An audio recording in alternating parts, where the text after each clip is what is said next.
এক নাম্বার, ইসলামটা চায় যেন মানুষ সে যে সম্পদ আছে ওই সম্পদের মধ্যে যেন অবর্তন চায়। যেমন আল্লাহ তাআলা কাইলা ইয়াকুনা দুলাতান বাইনাল আগনিয়াই মিনকুম, যে সমস্ত লোকদের সম্পদের মধ্যে আধিক্যতা আছে, সম্পদের যে তাদের মধ্যেই যে প্রতিযোগিতা থাকবে, এটা আল্লাহ তাআলা চান না। আল্লাহ তাআলা চান যেন সকলের মাঝে একটা সম্পদ যেন ব্যালেন্স থাকে। শুধুমাত্র ধনীদের মধ্যেই সম্পদ থাকবে আর গরিবরা দুঃখে দুঃখে মরবে, এটা আল্লাহ তাআলা পছন্দ করে। আল্লাহ তাআলা মাতৃত্বতা আছে।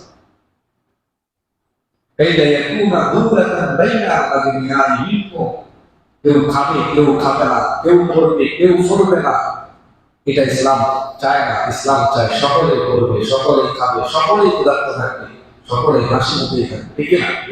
এটাই ইসলাম। দিস ইজ দ্য ইসলাম। ইসলাম চায় না কেউ খাবে কেউ উপবাস থাকবে।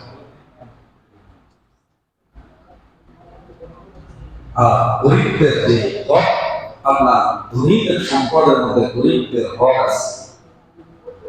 সূরাতুল যারিয়াত 19 নম্বর আয়াত আল্লাহ তাআলা বলেন, وفي أموالهم حق للسائل والمحروم,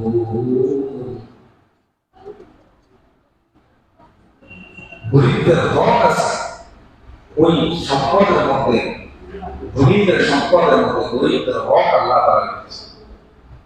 ধনীরা যখন দান করে তখন এই ধারণাটা আনা উচিত নয় যে আমি ইহসান করতেছি, আপনি তার হক তাকে বুঝাই দিয়েছেন। সুবহানাল্লাহ।